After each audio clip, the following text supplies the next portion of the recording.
Je remercie très vivement Jean-Louis Schlegel de venir nous parler ce matin. Jean-Louis Schlegel est philosophe, traducteur, éditeur, et il vient de faire paraître un livre d'entretien avec Daniel Hervieux-Léger, sociologue des religions.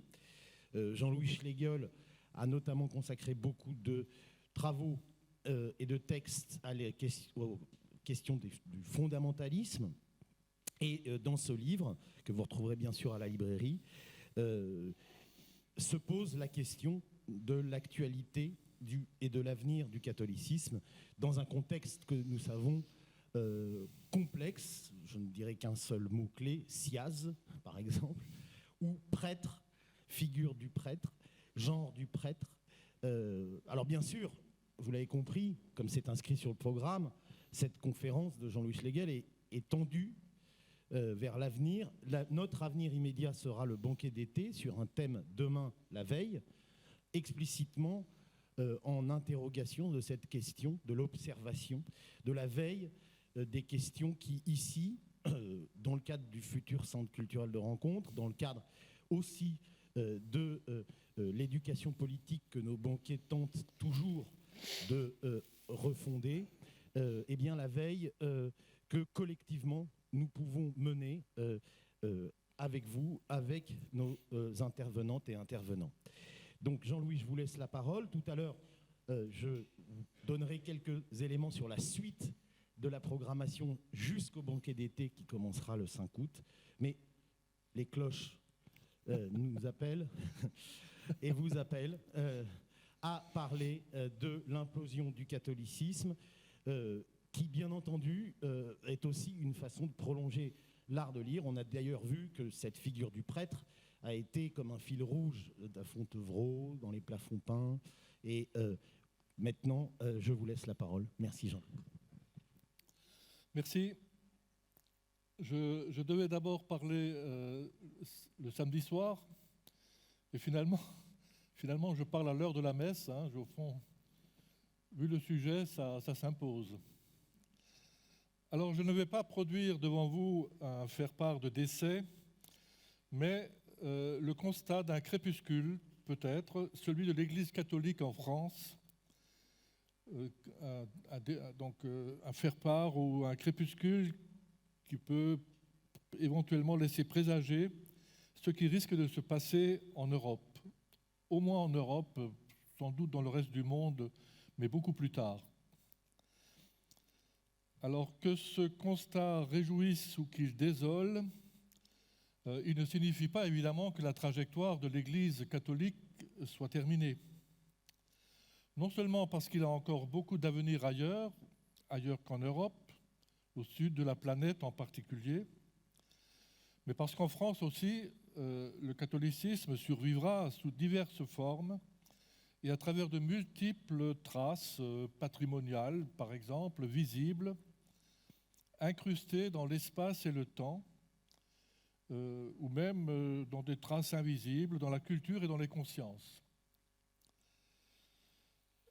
Comme mon livre récent avec Daniel Hervieux le laisse penser, nous parlons d'implosion et non pas d'explosion.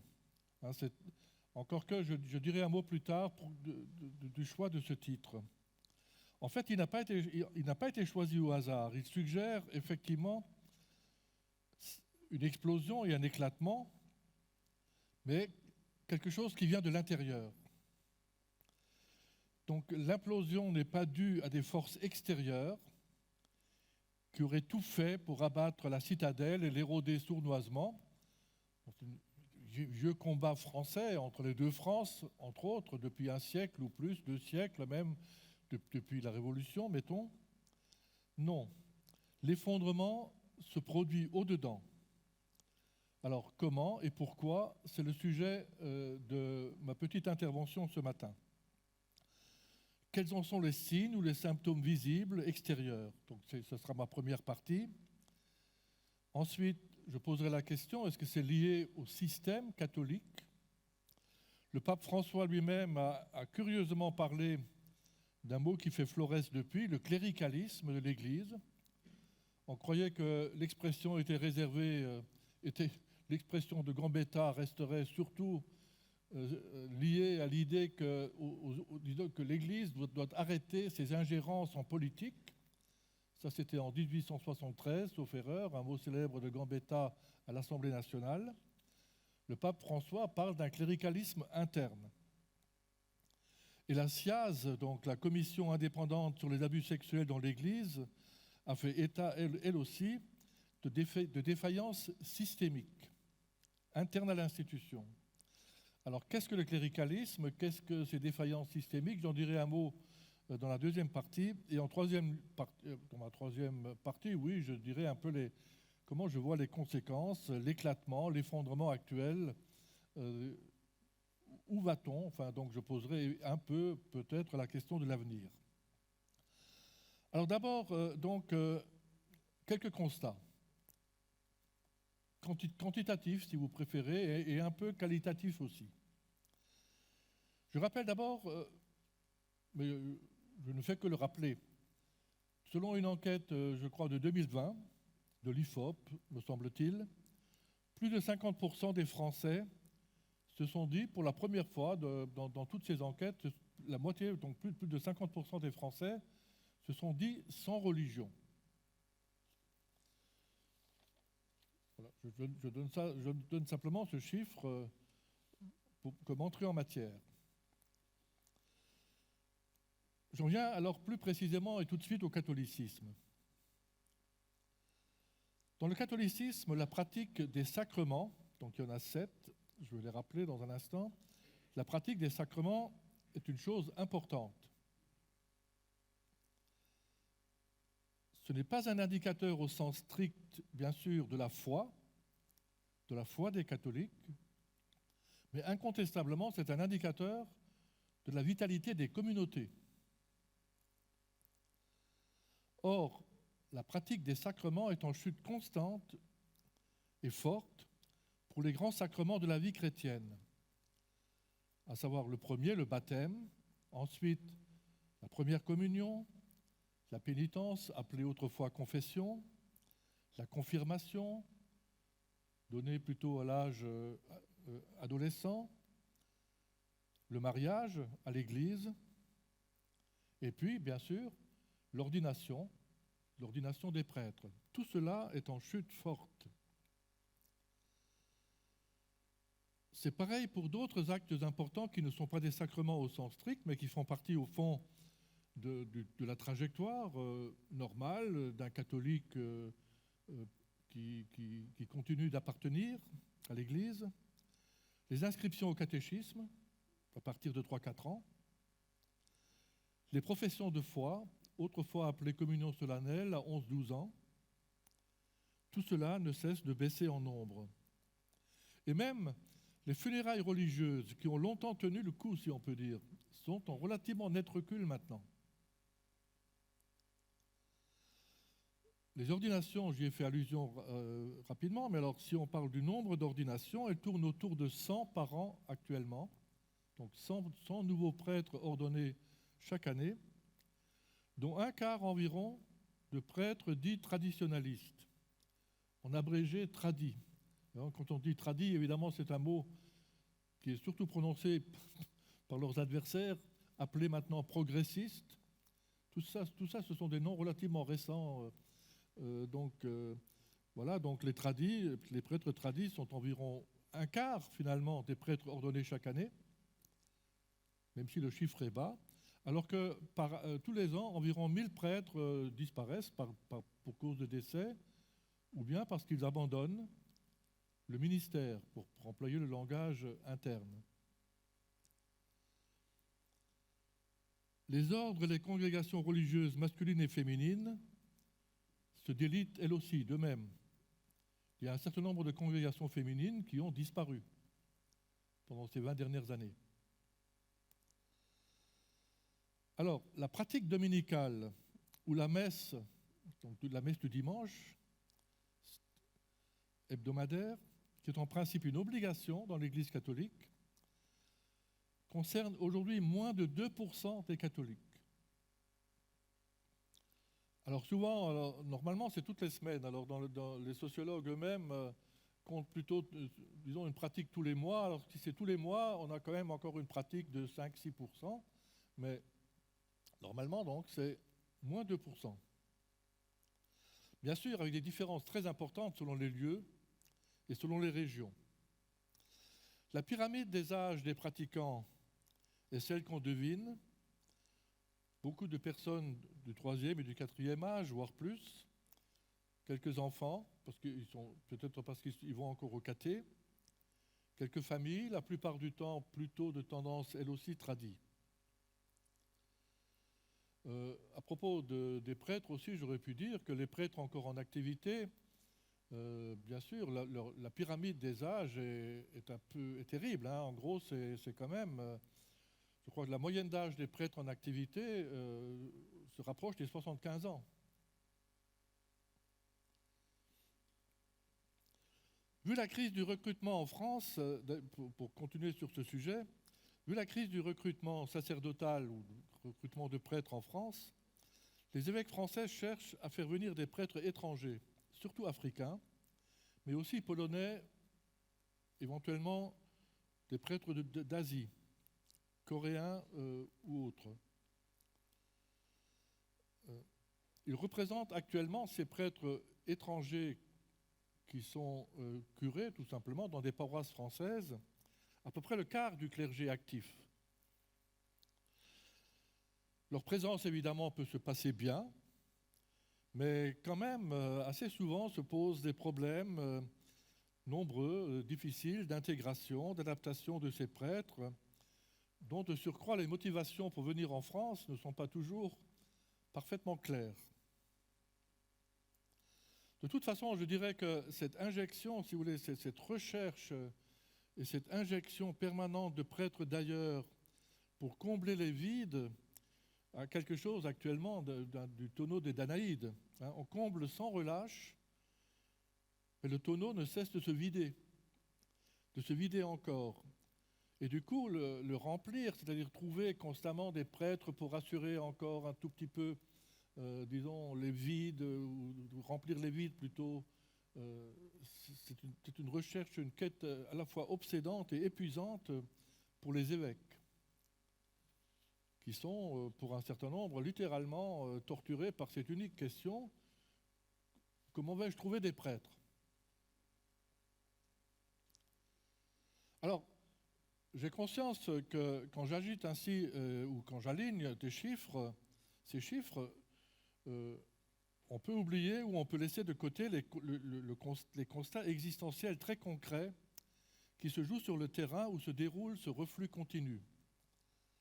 En l'occurrence, on ne voit pas comment le désert catholique croît, en particulier dans le monde rural. Je vous donne juste 2-3 exemples. Il y a 2 ans, il se trouve que j'ai dû rester quelques semaines dans une petite ville de l'Est de la France, disons dans le bassin du Fer, 6500 habitants, une ville entourée de gros bourgs, qui fait qu'au total, les collégiens, donc différents collèges, de la 6e à la 3e, dont un collège privé catholique, représentaient environ 1500 élèves. Il se trouve que j'ai rencontré la femme qui était l'aumônier, entre guillemets, enfin qui faisait un peu de catéchèse ou qui tentait de faire un peu de catéchèse pour ses collégiens, donc 1500. Il y avait elle et une autre vieille dame, je crois bien.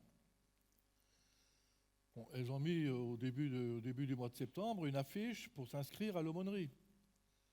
Je l'ai rencontrée autour du 25 septembre. Elle m'a dit qu'au 21 septembre, donc c'était il y a 2 ans, il y avait sur 1500 collégiens 11 inscrits à l'aumônerie, donc pour faire le parcours. Cette dame m'a dit, texto, chez nous, le christianisme est fini. C'était une simple catéchète, une simple femme aumônier. Alors elle se plaignait, d'ailleurs c'est un peu ce qui se passe, que, disons, au siège épiscopal, qui était aussi le siège du département de cette région, elle dit là, il y a encore, là il y a les jeunes prêtres, il y a des conférences publiques, il y a de la formation et tout, tandis que chez nous, plus rien. Un autre exemple, pas loin de cette petite ville, dans un des gros bourgs dont j'ai parlé, 4500 habitants, il se trouve que je connaissais assez bien un adjoint au maire ou son principal adjoint. Il m'a dit qu'en 2021, ça c'est une rencontre récente, en 2021, il y a eu 31 ou 30 mariages civils à la mairie. Un seul mariage à l'église.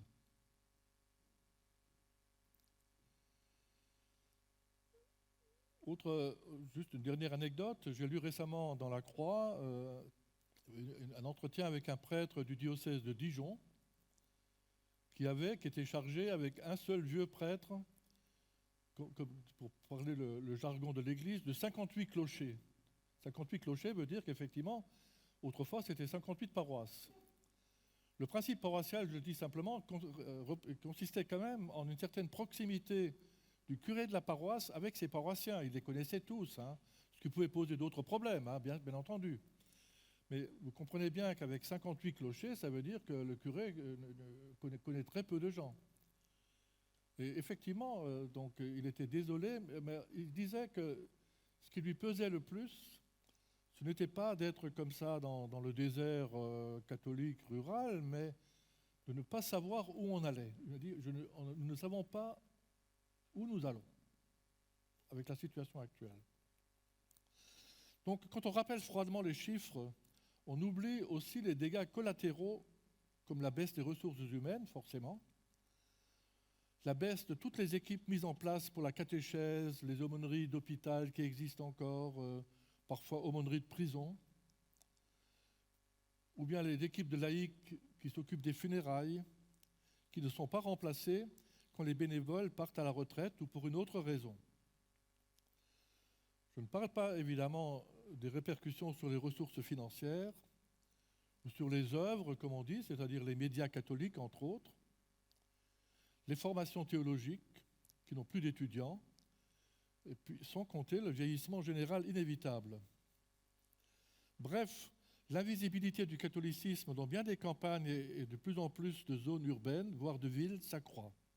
Alors reste quelques paroisses dynamiques dans les grandes villes ou dans les villes moyennes, souvent animées par des communautés dites tradismatiques, c'est-à-dire à la fois traditionnelles et issues du renouveau charismatique, donc le pentecôtisme catholique avec les communautés nées dans les années 70-80. Là, il y a encore un peu de vie, parfois des liturgies dynamiques, véhémentes, enfin comme savent faire les pentecôtistes, etc. Avec marqué d'ailleurs aussi, dans certains endroits, par, disons, l'assistance sur la guérison, avec des séances de guérison. Reste aussi, alors, bien entendu, des sanctuaires, des abbayes, souvent tradis, sinon très tradis, marqués par une piété mariale ou par la piété envers un saint local ou encore autre chose, bien. Et enfin, reste quand même, d'après ce qu'on sait, disons, des catholiques qui sont relativement présents, semble-t-il, enfin en tout cas une génération de catholiques du troisième âge, jeunes retraités et tout ça, qui sont relativement présents dans la vie associative, locale, donc dans les ONG.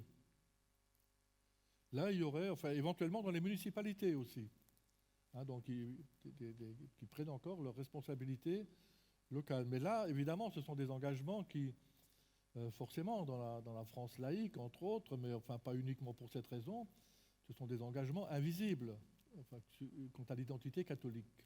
On le sait quand on connaît la personne. Là, je viens de parler de l'affaissement interne des pratiques et des personnels de l'Église. Mais il faudrait évoquer aussi ce que devient le catholicisme dans la société. Alors, j'évoque juste quelques petits aspects, rapidement.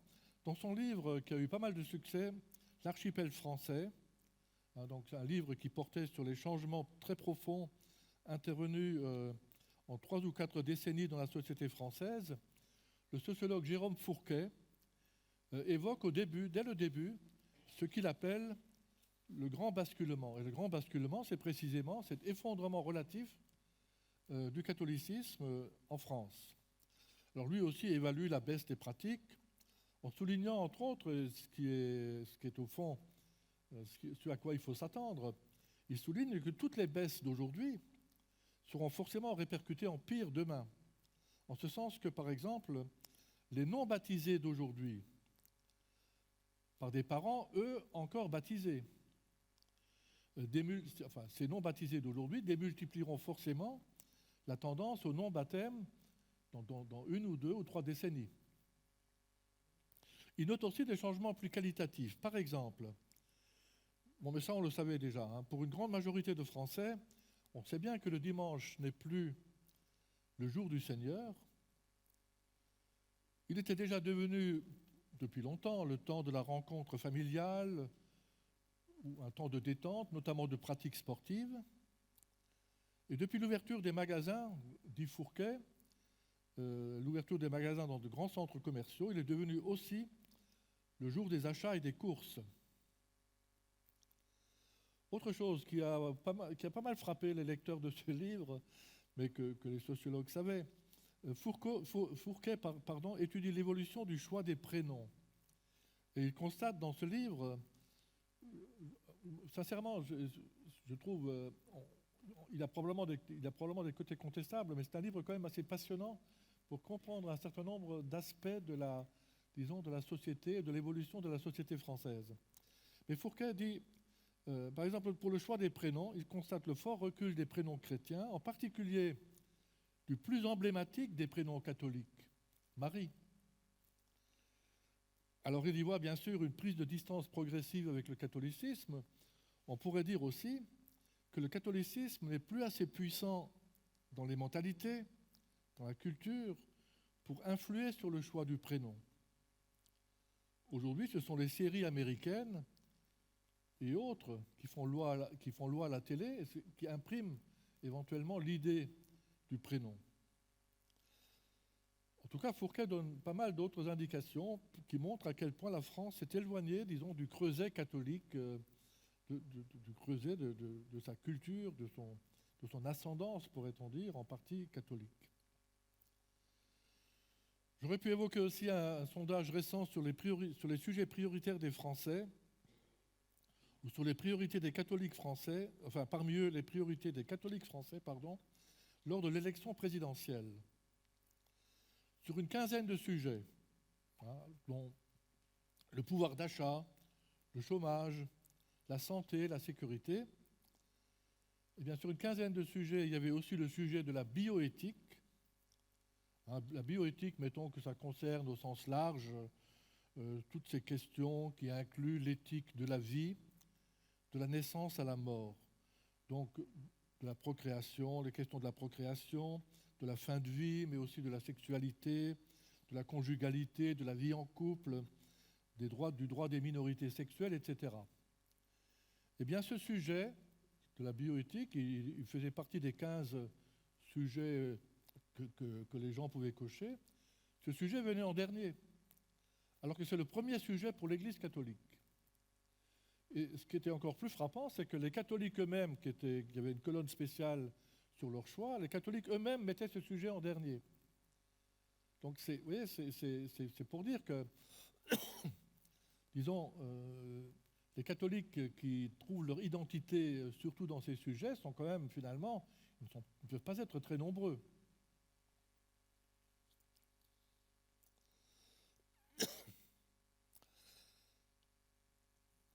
Alors, la question c'est finalement comment expliquer peut-être cette chute, ce déclin, pour une Église qui avait mis quand même au Concile Vatican II, donc Vatican II, le grand concile réformateur, on va dire, des années 60, 1962-1965, en 4 grandes sessions, ce concile qui avait mis en avant le dialogue, le contact avec le monde. Il y avait cette phrase célèbre, les joies et les espoirs, les souffrances et les angoisses de ce temps sont aussi les joies, les espoirs, les souffrances et les angoisses de l'Église.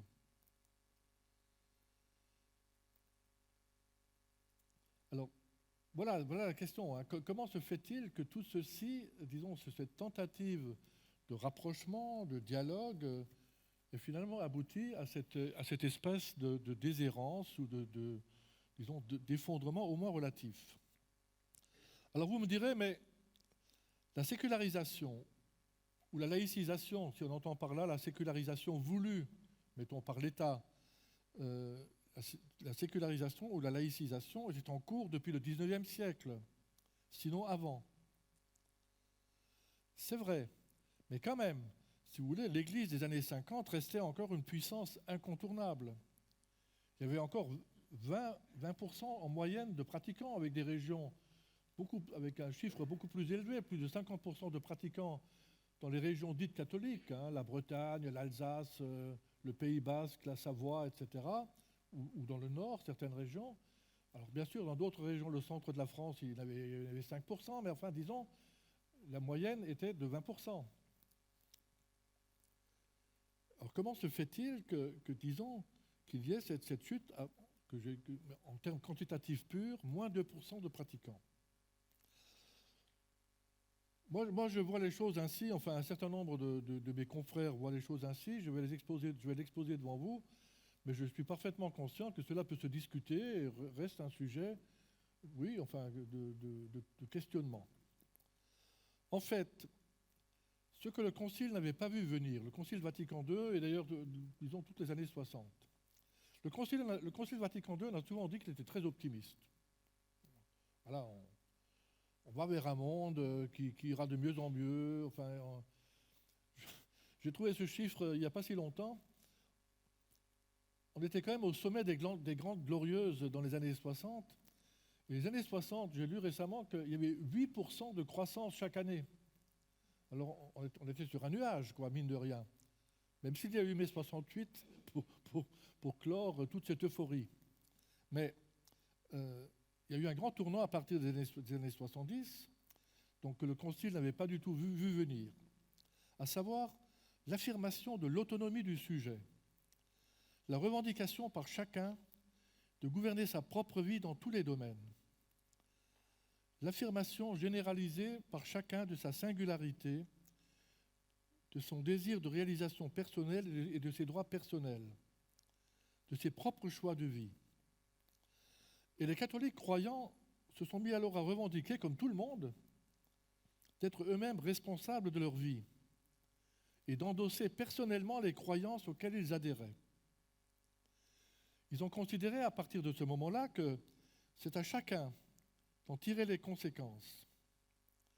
Et aussi, ils se mettent à juger l'institution, Église, sur sa crédibilité. Si vous voulez, quand vous réfléchissez, c'est un basculement considérable dans la manière de définir l'adhésion religieuse. Parce que désormais, on pourrait dire quand même dans le catholicisme, surtout comme dans la société, dominait une culture de l'autorité et de l'obéissance. Donc de l'obligation, due au commandement de l'Église. Désormais, la décision personnelle et la conscience l'emportent sur les injonctions de l'autorité cléricale. L'authenticité prime sur la vérité. La sincérité est plus importante que la fidélité impérée, obligée à tout prix.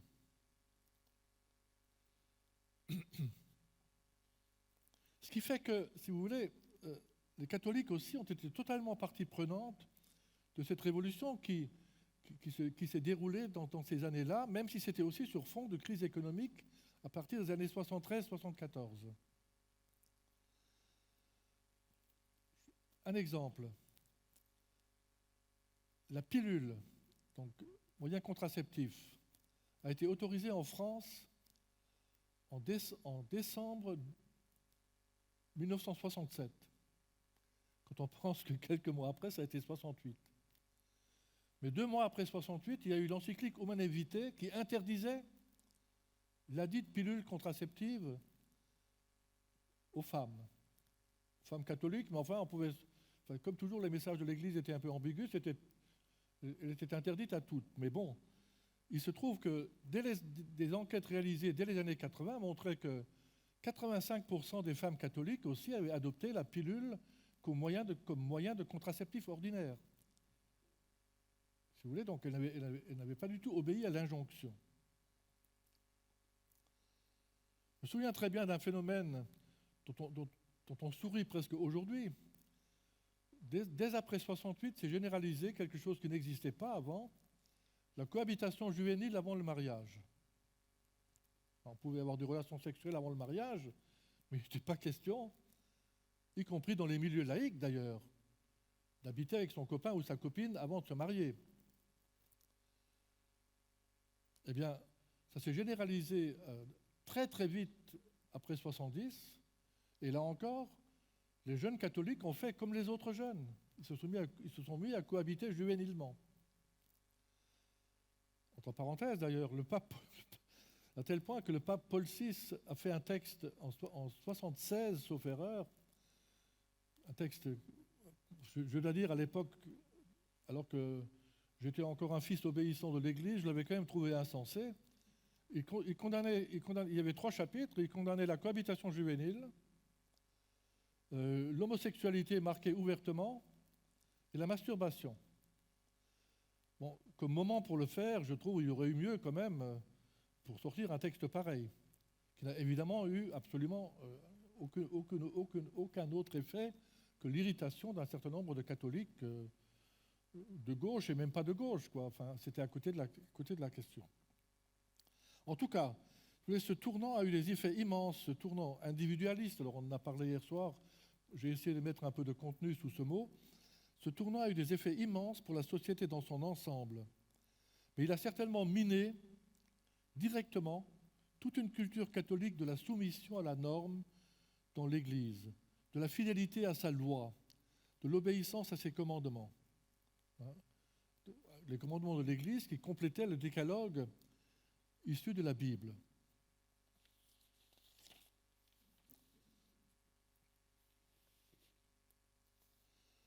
Bon, alors, je pourrais maintenant dire aussi comment, en fait, ça a été un tournant culturel quand même absolument considérable. Hein. Il y a des conséquences, j'ai fait allusion à l'instant, les conséquences générales ont été très grandes pour toute la société, mais bon, je n'y insiste pas. Mettons la critique des idéologies, la fin des idéologies. On discutait avec Régis Debray aussi de la fin du Parti communiste, même du marxisme.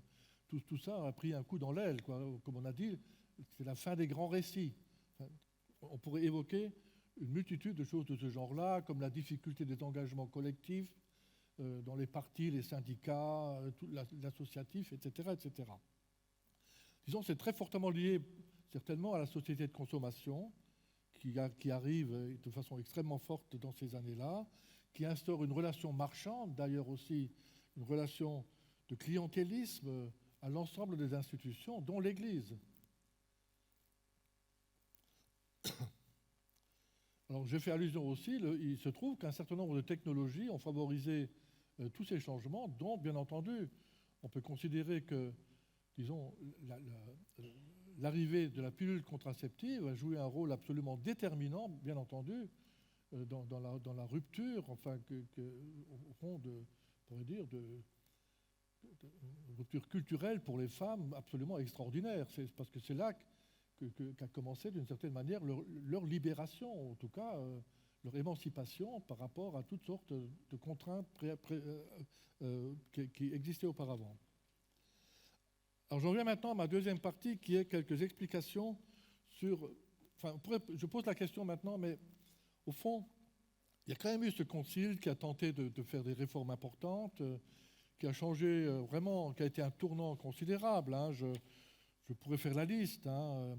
L'attitude envers les autres religions qui a changé, la proclamation de la liberté religieuse, les relations avec les autres confessions protestantes, l'œcuménisme, la fin évidemment de l'antijudaïsme chrétien, qui a été quand même un tournant énorme et qui est l'une des choses peut-être qui a le plus réussi hein, dans ce qu'a fait ce Concile Vatican II.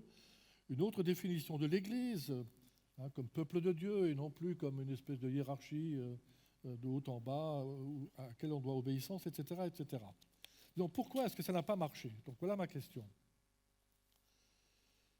Où est l'erreur? Où est le manque? Qu'est-ce qu'on n'a pas fait et qu'on aurait dû faire? pour arriver au point où nous en sommes aujourd'hui. Je fais en général ce genre de conférences devant des publics qui sont eux-mêmes informés de la chose religieuse. Là, je pars du principe que vous êtes un public extrêmement, comment dirais-je, encore sympathique envers la chose religieuse, mais bon, beaucoup de cette culture s'est perdue. Donc je vais être un tout petit peu pédagogique, si possible. Moi, je vois deux réformes qui auraient dû s'inscrire, au fond, dans la logique conciliaire des réformes de l'institution comme telle, et pas seulement, disons, des attitudes et des attitudes historiques, mais des réformes dans l'institution, à savoir le prêtre et la femme, et la place des femmes, on va dire la place des prêtres et la place des femmes. Pour l'identité et le rôle du prêtre, d'abord. Le rapport de la SIAZ, donc la commission indépendante sur les abus sexuels dans l'Église, l'a révélé début octobre 2021. Pas seulement les prêtres, mais un nombre important de laïcs ont été impliqués dans des affaires d'abus pédocriminels. Je crois que sur 330 000 victimes projetées, alors ça a été un chiffre très contesté qui a suscité de nombreuses polémiques ensuite, mais disons sur 330 000 victimes qui étaient, disons, le chiffre annoncé par le rapport de la SIAZ, environ 120 000 ont été des victimes de laïcs catholiques dans l'Église. Les autres, 220 000, étant dus à des prêtres. Alors les laïcs travaillaient pour la plupart dans des institutions catholiques qui rendaient facilement possible des actes pédocriminels. Non, le rapport avec les enfants leur était en quelque sorte offert sur un plateau, si je peux dire. Mais pour l'essentiel, malgré tout, les pédocriminels étaient des prêtres depuis les années 50.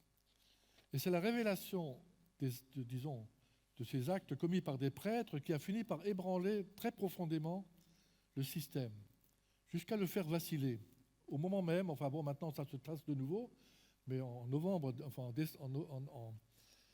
octobre-novembre dernier, ça a été perçu comme presque comme une calamité absolue pour l'Église, enfin comme quelque chose qui la faisait trembler sur ses bases. Pourquoi ? Eh bien, effectivement, parce que ce personnage, le prêtre, a une fonction essentielle dans l'Église catholique. J'entends la fonction du prêtre telle qu'elle est définie dans l'Église catholique. L'ordination, en effet, selon la théologie catholique, change l'être du prêtre consacré. Elle le fait entrer dans un autre ordre de réalité, dans une sphère du sacré en quelque sorte, déliée de la vie profane. Quand il célèbre la messe, donc l'Eucharistie, comme on dit plus souvent aujourd'hui, le prêtre est considéré par la théologie comme un autre Christ, alter Christus. Il est véritablement le pivot du système clérical romain. La personne et le pouvoir du prêtre dans la théologie catholique ont été investis d'un caractère sacral unique. Il est le seul à pouvoir célébrer la messe, dont on a affirmé de plus en plus, même si ça a été un tout petit peu mis en sourdine par le Concile, disons, le côté sacrificiel. La messe est un sacrifice non sanglant, si on peut dire, mais qui reproduit quand même de façon symbolique, mais avec une force réelle, disons, le sacrifice de la croix. Par ailleurs, disons en conséquence, il y a un cercle entre la messe et le prêtre. La messe est devenue l'acte cultuel aujourd'hui le plus important et le plus fréquent dans l'Église.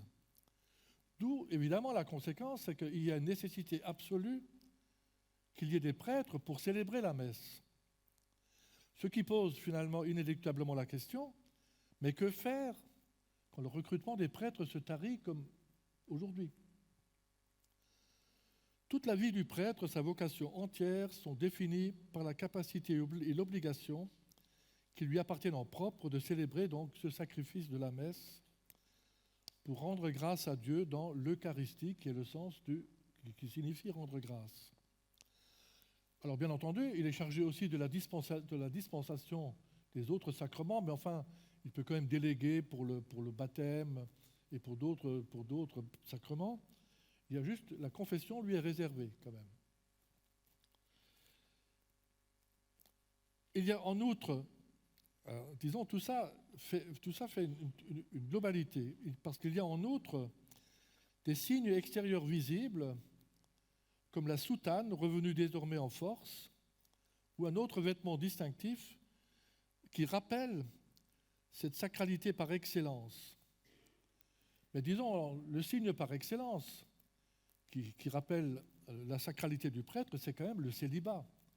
C'est-à-dire, c'est un homme qui a renoncé, au fond, à l'exercice de sa puissance sexuelle, qui n'a pas renoncé à son désir, certainement, mais on lui demande ou de le sublimer ou de le diriger, disons, vers un but, on va dire, proprement religieux, mais disons, on sort un peu de la loi corporelle, de la loi du corps.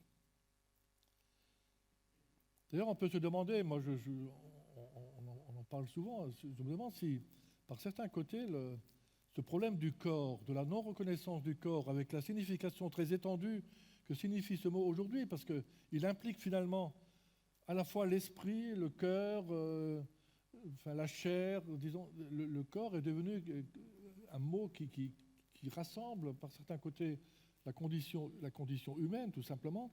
On peut se demander si au fond, le malentendu de l'Église catholique n'est pas un grand malentendu avec le corps entendu dans son sens le plus récent, le plus moderne.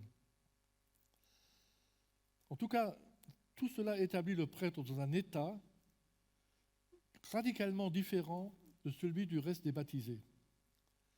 C'est un état dans lequel, en outre, il est appelé par une élection divine, on parle de sa vocation.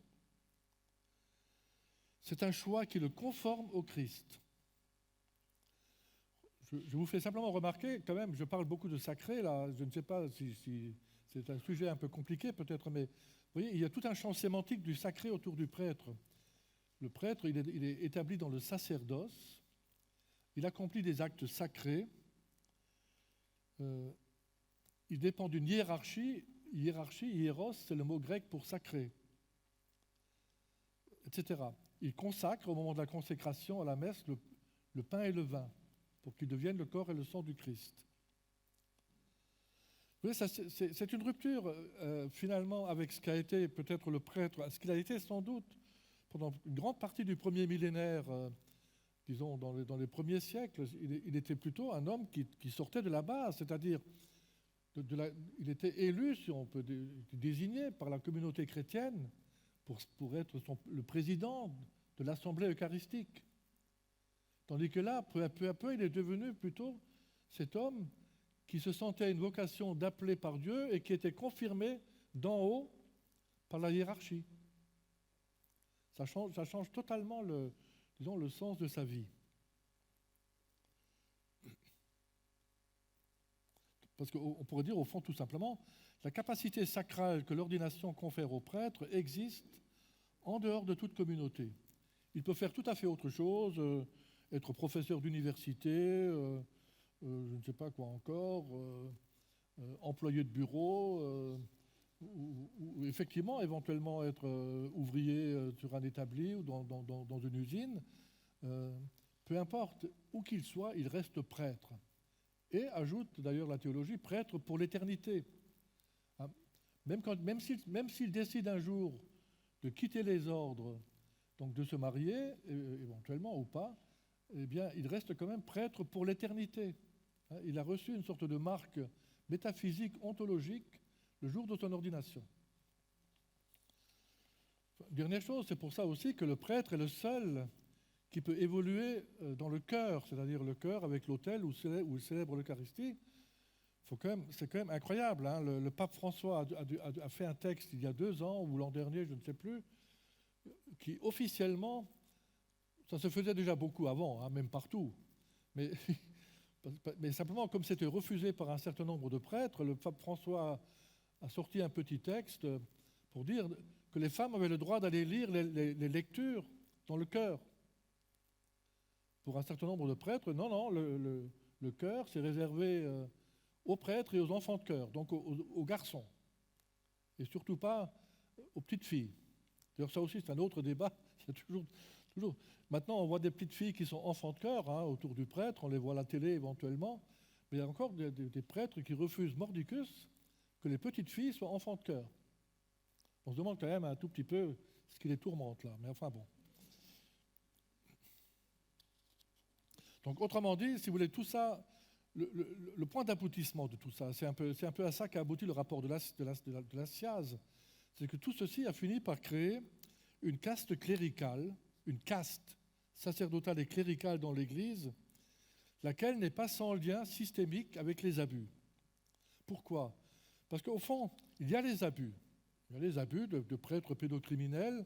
Ils ne sont pas si nombreux que ça. On les évalue souvent, selon les régions, à 4,5% ou à 6% du total des prêtres. Finalement, réflexion faite, le plus grave est le silence de l'Église, disons, de l'Église, des évêques ou des responsables de l'Église qui savaient que tel prêtre commettait des actes pédocriminels, parfois graves, parfois très nombreux. Bon, dans un certain nombre de cas, on se contentait de les déplacer à 25 km. Le film américain Spotlight, je crois, ou quelque chose comme ça, le montre très très bien. Finalement, la gravité de la faute, c'est peut-être plus dans le silence que dans les abus. C'est-à-dire ce système formé pour taire cela. Et puis, dernière chose que je voudrais dire, beaucoup de catholiques disent, oui, mais enfin bon, tout ça c'est bien, non, c'est pas bien, mais quand même. Les abus sexuels, il y en a partout. Les enseignants, si on faisait une étude sérieuse là, sur l'éducation nationale pour voir comment ça se passe, on verrait. Les entraîneurs sportifs dans le sport, disons les réalisateurs ou les producteurs de cinéma, tout ça, avec les actrices et les acteurs d'ailleurs. Voilà, c'est archi répandu dans tous les milieux. Ce n'est pas faux. Et en même temps, moi, à mon avis, je pense que ce n'est pas exactement comparable avec la pédocriminalité des prêtres, parce que, quand même, vu la situation exceptionnelle qu'ils occupent, disons, ce personnage sacré, ils sont aussi bénéficiaires, souvent, ils l'ont été en tout cas, d'une confiance incomparable des fidèles, disons, de par leur statut. Or, disons, quand cette fidélité ou quand cette confiance est trompée, c'est effroyable les effets. C'est un peu ce qu'on constate chez beaucoup de victimes de l'Église catholique, hommes et femmes, qui ont été littéralement détruites par ces actes. Quelle que soit finalement leur gravité, il y a eu une sidération qui a été absolument effroyable. Deuxième, encore un mot sur les femmes dans l'Église quand même. Je ne fais pas de transition. Il est évident, enfin ça c'est mon avis, mais je ne sais pas si beaucoup d'entre vous pensent autrement. Peut-être que pas si loin on pense autrement, mais ici non. La situation des femmes dans l'Église catholique est devenue, à mon sens, totalement anachronique. Elle est encore plus incompréhensible par certains côtés que le célibat des prêtres. Pourquoi ? Parce que dans l'Église catholique, comme dans beaucoup de religions, les femmes assurent l'essentiel du fonctionnement de l'Église au quotidien, dans des tâches de service très diverses, mais elles sont servantes, enfin, si on peut dire. Oui, elles rendent toutes sortes de services, des plus humbles comme les fleurs sur l'autel, le catéchisme, enfin toutes sortes de tâches dans l'Église, toutes sortes de services, mais elles sont exclues de tout ministère ou de toute fonction dite ordonnée, c'est-à-dire elles sont exclues de tout pouvoir de décision concernant les choses religieuses. Tout ce qui est d'ordre religieux, ou que ce soit, mettons, liturgique, théologique, moral, tout cela est décidé par des clercs évidemment en haut de la hiérarchie, à Rome ou dans la conférence épiscopale française. C'est eux qui prennent les décisions concernant disons, la vérité catholique, ou on pourrait dire ce dont doit vivre tout catholique.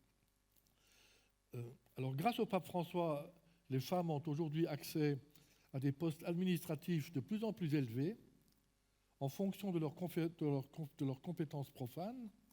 Elles ont même des postes élevés maintenant à la curie romaine, dans une réforme toute récente, mais elles n'ont toujours pas voix au chapitre pour les décisions qui engagent l'avenir religieux de l'Église. Alors celui qui a le plus accentué cet état de choses, c'est le pape Jean-Paul II, il faut bien le dire. C'est-à-dire il a totalement mis fin, il a même mis fin dans un texte, je crois, de la fin des années 80, il a dit le débat est fini. On ne débat plus de la question des femmes prêtres ou diacres. Voilà, ça sera toujours ainsi définitivement jusqu'à la fin des temps. Quand même, un certain nombre de théologiens, même pas nécessairement très progressistes, ont quand même trouvé que c'était un véritable abus de pouvoir. C'est-à-dire, même si le pouvoir du pape est absolu, il n'a pas le droit de décider pour l'avenir que rien ne changera sur le statut des personnes ou des gens. Bon, je passe sur les raisons de ne pas ordonner les femmes. Il y en a qui disent, mais oui, mais le Christ était entouré uniquement d'hommes. Le soir de la Cène, donc du jeudi saint, quand il a institué l'Eucharistie, il n'y avait que des hommes, les 12 apôtres, mais bon, c'était surtout dans la civilisation du temps du Christ, disons, tout simplement, les femmes étaient dans un rôle subalterne, c'était une société, comme on dit parfois machiste, si on veut, même pas machiste, mais tout simplement avec une division des tâches sexuées qui était celle-là, qui était que les femmes étaient reléguées dans le privé ou dans d'autres secteurs de la vie.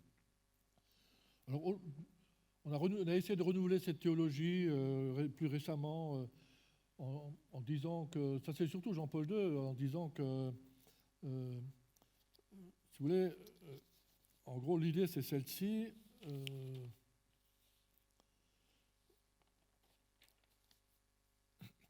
c'est l'idée qu'il y a une vocation féminine propre dans l'Église. Vous voyez, c'est l'idée que les femmes, leur dignité est égale à celle des hommes. Mais pour ce qui est des tâches à accomplir, pour ce qui est des choses dont elles peuvent être responsables, elles ont une sorte de définition propre, de tâches propres. Encore une fois, on retombe sur ce que je disais. Le prêtre célèbre la messe. Le prêtre qui célèbre la messe représente le Christ. C'est-à-dire il est un autre Christ, et il peut le faire parce qu'il est un homme mâle, comme le Christ. Donc une femme ne saurait jouer ce rôle. Alors, dit-on, elle a un autre rôle dans l'Église très important, qui est justement le service. Bon. On insiste aussi lourdement, disons, sur l'idée que l'homme et la femme sont complémentaires. Vous voyez, différents mais complémentaires. Mais c'est une façon d'effacer l'idée d'égalité. Si vous tenez cette théologie-là, on voit qu'elle va très très bien, disons, au courant traditionnaliste de l'Église. Parce que si la femme est complémentaire, on va dire, c'est très bien, c'est normal qu'elle reste au foyer pendant que l'homme va travailler.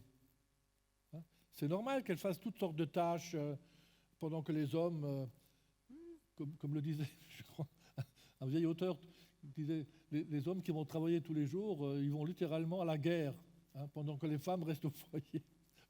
Pour assurer la famille, enfin des choses de ce genre-là. Voilà.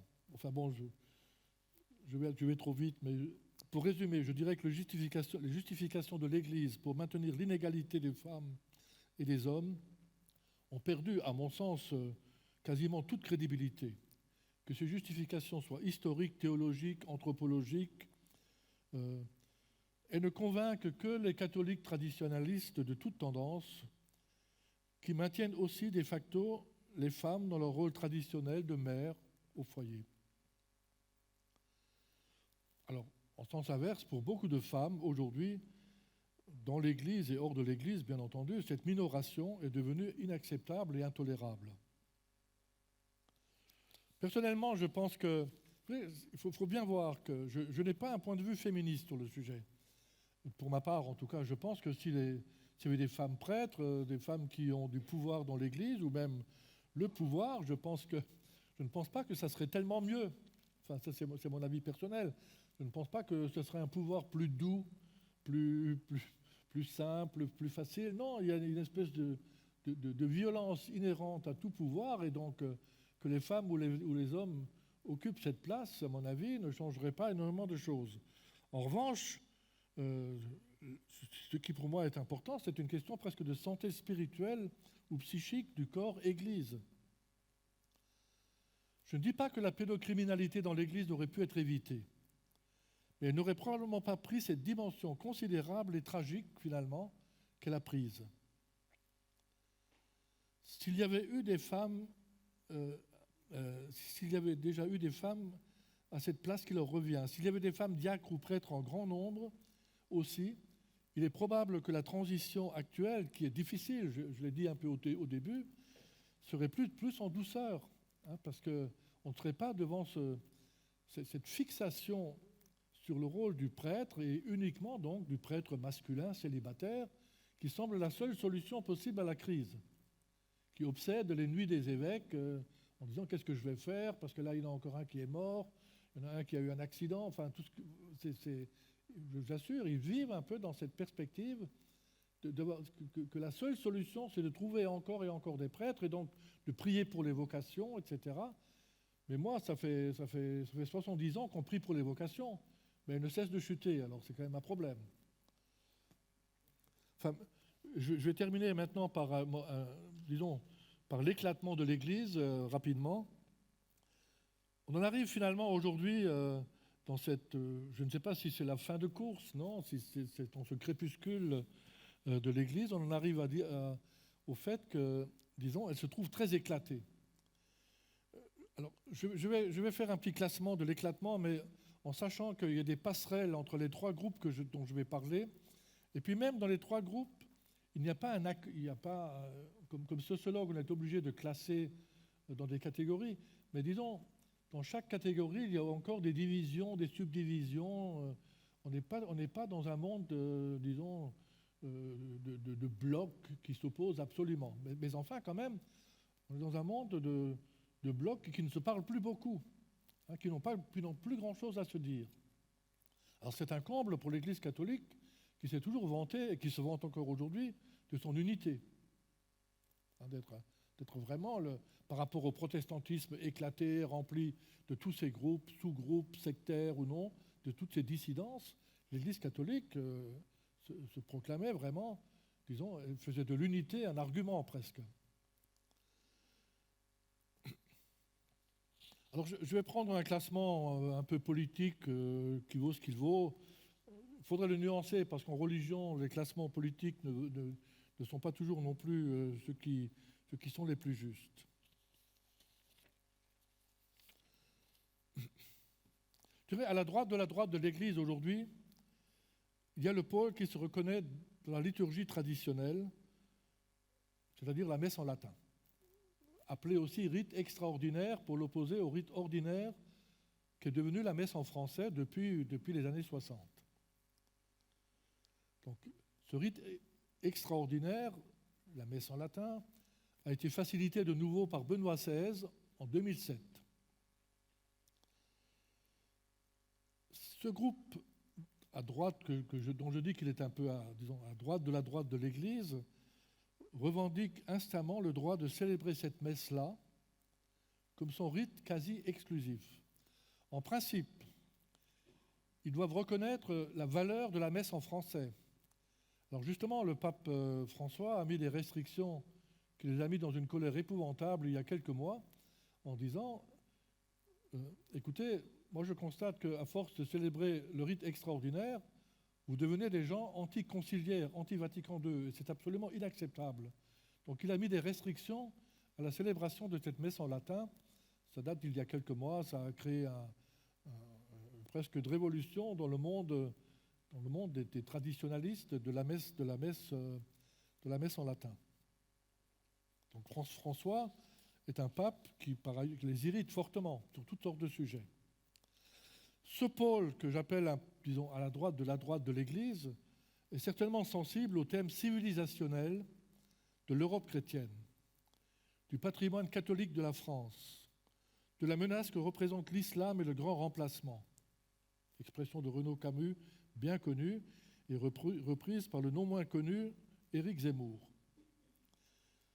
Ce pôle a trouvé des alliés, des soutiens inattendus ces derniers temps, ces derniers mois, ces dernières années, dans toute une intelligentsia culturelle qui proclame son attachement au passé, au patrimoine, au folklore chrétien de l'Europe, et qui vitupère le pape François pour sa défense intransigeante des immigrés.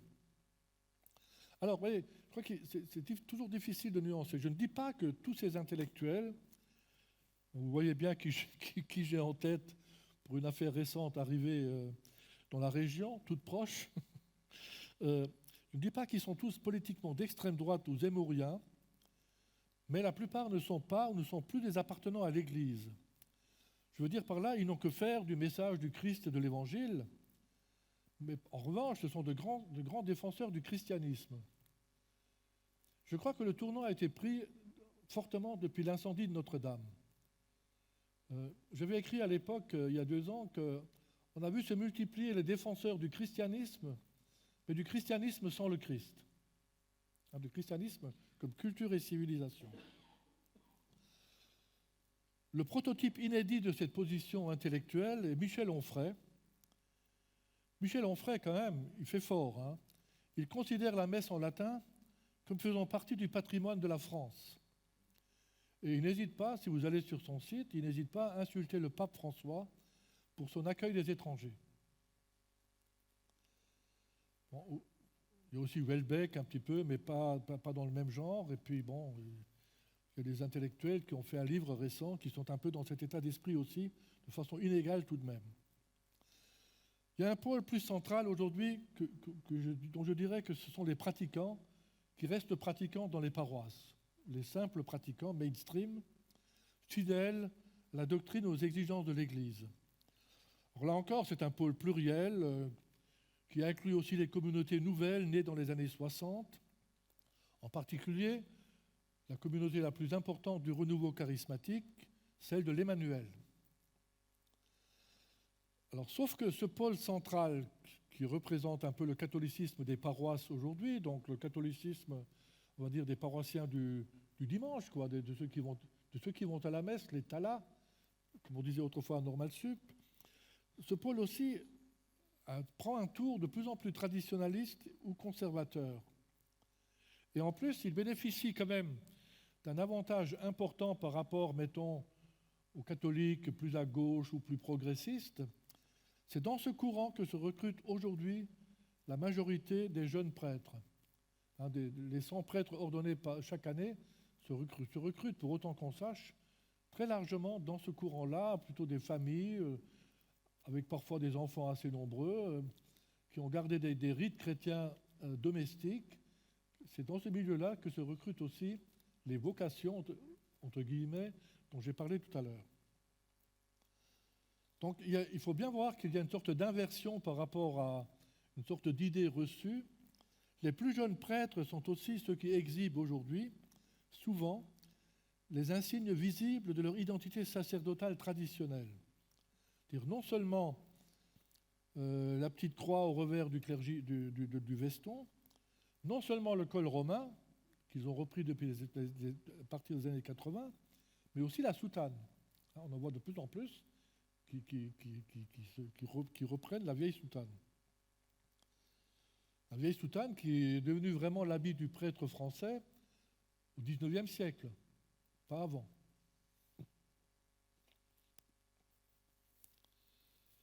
Alors, cette tendance un peu tradie, cette tendance centrale,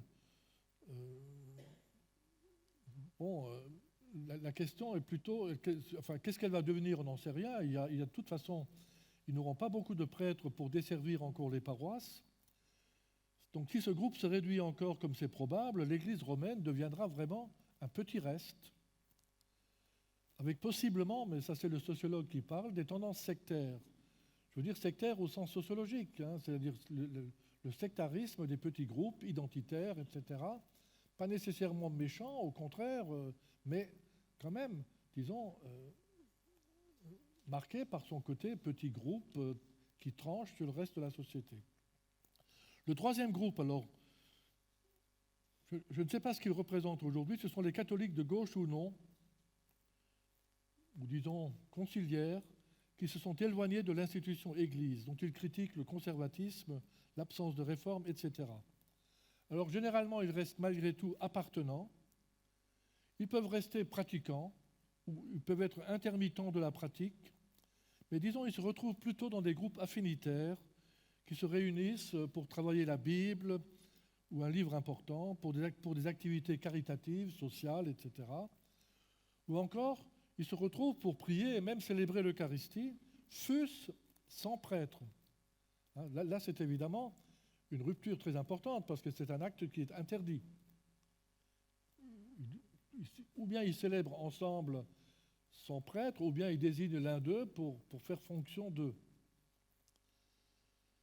Ce sont pour l'essentiel des partisans du pape François. Ils défendent donc son discours sur les immigrés, sur l'écologie, sur l'accueil des homosexuels, sur la promotion des femmes, et ils regrettent surtout qu'il n'ait pas pu faire, ou pas voulu faire, des réformes plus importantes.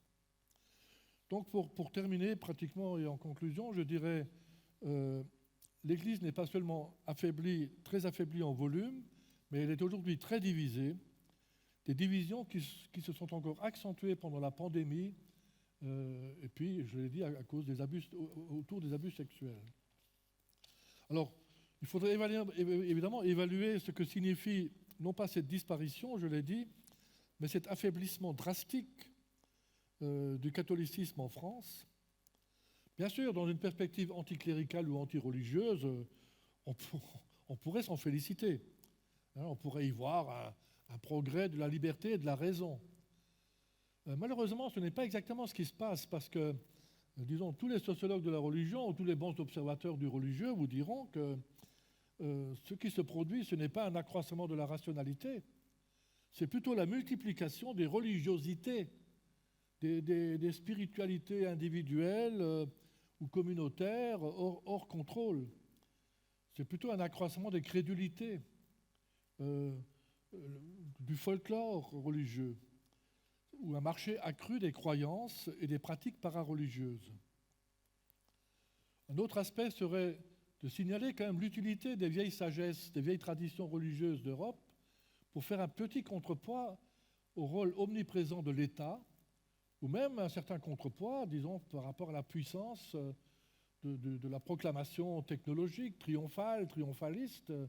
Il est peut-être bon que, malgré tout, disons, une sagesse des traditions puisse être rappelée aussi parfois face à, disons, l'espèce d'orgueil quand même qu'on constate dans le côté de l'avancement technologique.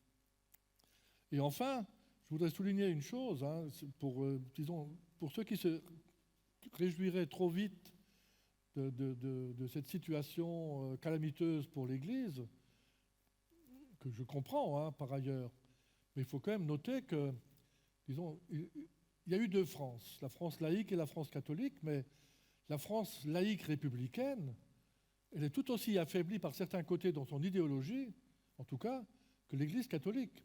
Elle-même elle est très divisée, la laïcité française, vous le savez bien. On l'a encore vu récemment, enfin, disons, sous le quinquennat précédent, les renversements disons, d'influence des laïcs en deux camps extrêmement opposés, très divisés. Moi, je dis souvent, l'un des problèmes de la laïcité française, à certains égards, c'est que les jeunes générations l'ignorent tout autant qu'ils ignorent la religion catholique et toutes les autres religions.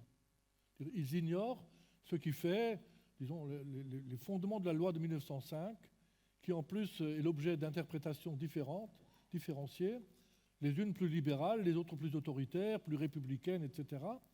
Et donc on se trouve devant une source de difficultés considérables pour faire, je vais dire, si j'osais encore cette expression, pour faire nation française. Merci.